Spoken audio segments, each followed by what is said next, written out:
여러분 안녕하십니까? 팡타바에 잘 오셨습니다. 마태복음 9번째 시간입니다. 오늘은 여러분과 함께 마태복음 4장 18절부터 22절까지를 생각해 보도록 그렇게 하겠습니다. 예수님이 제자들을 부르신 그런 사건이죠. 조금 생각해 보도록 하겠어요. 예수님이 이제 그 복음 사역을 제자들과 함께 하셨어요. 그건 뭐 우리가 너무나 잘 아는 그런 일입니다. 이제 이걸 우리가 이제 굉장히 예수님이 제자들을 중시하셨다는 것을 두 가지 사건을 통해서 확인할 수 있어요. 첫째는 지상에 계실 때 사역을 위해서 갈릴리에서 제자들을 부르셨잖아요. 그죠? 두 번째로는 십자가에서 부활하시고 승천하시기 전에 예수님이 이 땅에 계시지 않을 때의 사역을 위해서 다시 갈릴리로 가셔서 제자들을 세우신 것을 우리가 이제 발견을 할 수가 있어요. 그러니까 그만큼 그 제자는 예수님의 복음 사역에 있어서 중요한 거죠. 제자의 개념이 이제 뭐 시대에 따라서 조금 차이가 있는데요. 예수님이 제자를 필요하셔서 부르신 건 너무 분명한 사실이고, 또 시대에 따라서 사람들이 제자가 되기 위해서 예수님의 부르심에 응답한 것도 사실입니다. 우리도 좀 그렇게 해야 되겠어요. 그래서 조금 제자들을 부르신 사건에 대해서 관심을 갖고 들여다볼 필요가 있다고 생각합니다. 먼저 이제 제가 생각한 건 뭐냐면, 이렇게 부르시면은 이게 달려가야 되는 거냐. 뭐 예수님 부르실 때 조금 주저하거나 그러면 이게 신앙이 안 좋은 거냐. 본문 읽으면서 그런 고민이 좀 생기더라고요. 예수님이 이제 갈릴리에서 물고기를 잡던 제자들을 부르셨어요. 예수님이 나 볼게 나를 따라와라 이렇게 부르시니까 그냥 뭐 고기 잡던 거를 다 팽개치고 그리고 따라 나선 걸로 마태복음에서는 보입니다. 그래서 여기서 이제 그런 의문이 생기는 거예요. 이거 제자는 뭐 이거 그래야 되는 건가? 부르시면은 뭐 다 팽개치고 무조건 따라 나서야 되나 이제 이런 의문이 생기는 거죠. 이걸 여러분들은 어떻게 이해하세요? 예수님 이전에 그 유대주의의 그 선생 가운데 샴마이라는 사람이 있고 힐렐이라는 사람이 있었어요. 샴마이는 조금 그 딱딱하고 엄격하고요. 힐렐은 조금 부드러워서 이 사람이 뭐 예수님과 관계가 있다 이렇게 얘기하는 사람도 있어요. 어쨌거나 뭐 그건 지금 얘기할 게 아니고요. 힐렐이 가르친 내용 중에 하나가 지금 아니면 언제 할 거냐. 이런 거를 힐렐이 굉장히 중시해서 제자들에게 많이 가르쳤다 그럽니다. 그래서 뭐 어떤 사람들은 그렇게도 주장합니다. 예수님의 제자들이 즉시 예수님 따라간 거를 지금 아니면 언제냐라고 하는 힐렐의 가르침이 뒤에서 바탕이 되어서 제자들이 즉시 결정했다고 그렇게 주장을 하는 거죠. 예수님 말씀을 딱 들으니까 뭐 메시아 도래에 대해서 더 이상 고민할 필요가 없고 생각할 필요가 없어서 그렇게 했다는 거예요. 그런 거예요? 글쎄요, 저는 뭐 이런 주장을 온전히 받아들이기는 어려워요. 뭐 이런 거죠. 메시아 도래를 더 이상 생각하지 않아도 된다. 그럼 무슨 얘기예요? 이미 메시아에 대해서 엄청나게 생각을 많이 했다는 거예요. 고민을 많이 했다는 거예요. 누가 메시아냐 이런 문제로 생각을 많이 했다라고 하는 거죠. 그죠? 뭐 또 마태복음을 보면 주님이 뭐라고 다른 말씀도 많이 안 하셨어요. 그냥 뭐 따라가라 이렇게만 얘기하셨잖아요. 그래서 이제 우리가 여기서 포인트를 가지고 봐야 될 거는요. 제자들이 예수님 명령을 즉시 따라 나선 거는 저는 그들이 이미 준비가 잘 된 사람들이었기 때문에 생판 뭐 메시아에 관해서도 모르고 아무것도 생각을 안 하는 사람들에게 그렇게 말씀하셨는데 따라 나선 것이 아니고 미리 고민하고 생각하고 준비가 잘 된 사람들에게 말씀하셨기 때문에 그냥 그게 트리거링이 되어서 방아쇠를 당기게 되어서 빵 하고 튀어나가듯이 예수님 제자가 되었다. 이렇게 전제를 하면 리얼리티가 보입니다. 시몬과 베드로를 좀 생각해 볼까요? 이 사람들은 정말 가진 게 없었던 것 같습니다. 갈릴리에서 자기 배도 없었던 것 같고요. 배를 빌려서 물고기를 잡았던 것 같아요. 근데 가진 건 없었지만 결코 이 사람들을 무식한 사람들이라고 생각해서는 안 됩니다. 여러분 갈릴리 근처에 이들이 얼마든지 아주 그 지식을 얻을 수 있는 그런 그 분위기가 형성된 도시들이 많았어요. 우선 그 예수님 그 사신 그 나사렛에서 한 6km 정도 떨어진 곳에 찌폴이라는 데가 있어요. 이거 세포리스라고 그렇게도 얘기하는데요.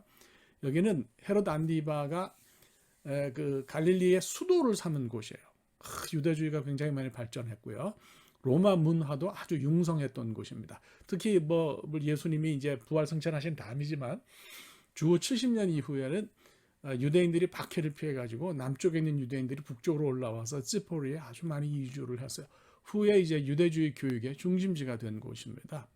또 그 우리가 잘 아는 갈릴리로 그냥 생각하는 그 티베리아스죠. 거기도 그렇게 만만한 도시가 아니에요.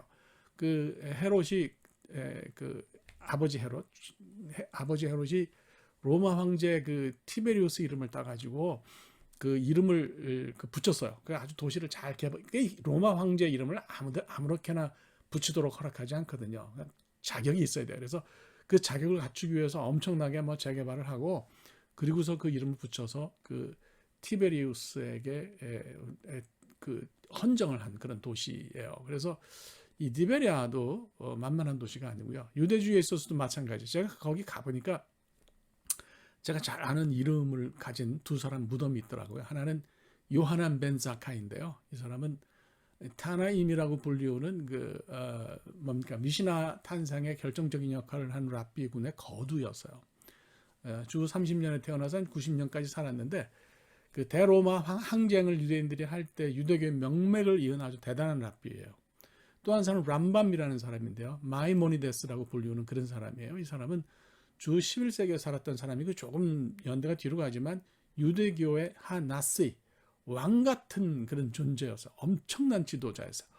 이 두 사람의 그 무덤이 거기 있고요. 유대인들이 거기 와서 거기서 이렇게 기도하고 묵상하는 것을 제가 보고 굉장히 놀랐어요. 그러니까 이런 그 굉장히 그 갈릴리 주변이 거기 뭐 그냥 물고기나 잡고 살았던 사람들이 산 게 아니었어요.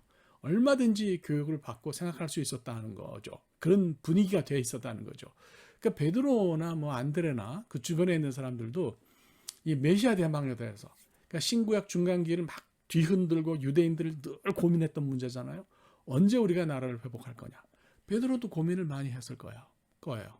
그 증거가 뭐냐고요? 그가 원래 세례 요한의 제자였어요. 예수님의 제자이기 전에 세례 요한의 제자죠. 요한복음 1장을 보면 알 수가 있습니다.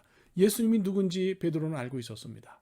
요한이 예수님 지나가시니까 봐라. 하나님의 어린 양이다. 이렇게 얘기를 하니까 그들이 예수님 따라가잖아요. 따라가서 어디 사시는지 어떻게 사시는지 거쳐도 살펴보고 나서 따르는 자가 되었다. 베드로가 안드레도 주님께 데려왔다고 요한은 더 자세하게 이야기를 합니다. 여러분 베드로가 따라 나선 거는요. 두말할 것 없이 기특합니다. 그거 쉬운 거 아니에요. 알았어도 그 쉬운 것이 아닌데 우리가 상상하듯이 처음 보는 분을 후닥닥 아무것도 모르는 상태에서 따라 나선 건 아니었다. 그러니까 여러 가지 생각과 고민을 하고 결정을 내린 다음에 아마 주님을 따라 나섰을 거예요. 그러니까 우리가 뭐 이걸 보고 너무 놀라지 마십시다. 그리고 우리가 그렇게 하지 못한다고 해서 우리 자신을 탓할 건 아니라고 생각해요. 고민 뭐 하세요. 시간도 가질 만큼 가지세요. 또 헌신과 봉사도 조금씩 더 커지는 거잖아요. 그러니까 그렇게 생각하시면 좋을 것 같아요. 세베대 아들 야고보와 형제 요한도 이제 마찬가지예요. 뭐 이 사람들이 따라 나선 거 역시 대단한 일인데 아버지와 배를 버리고 따라 나선 거를 좀 깊이 다른 사이드에서 보고 해석해야 될 필요가 있는 거죠. 이 사람들은 이제 여러 가지 정보를 종합해 보면 크든 작든지 아버지와 함께 거기서 그들의 배로 물고기를 잡았던 것 같아요. 그러니까 오늘날로 치면 작은 수산업을 하는 회사를 가지고 있었던 거죠. 갈릴리에서 어느 정도 기반이 있었던 사람들이다 이렇게 생각할 수 있어요. 이거를 뒤집어서 이야기하면 무슨 얘기냐? 실패해도 돌아갈 곳이 그들에겐 있었다. 뭐 진짜 천의 고아가 아니었고요. 집이 없었고요. 그런 게 아니었다는 거예요. 물론 이들의 결단을 결코 가볍게 봐서는 안 됩니다. 대단한 거예요. 떠나는 게 쉽지 않았고 삶을 예수님께 던진다는 게 쉽지 않았어요.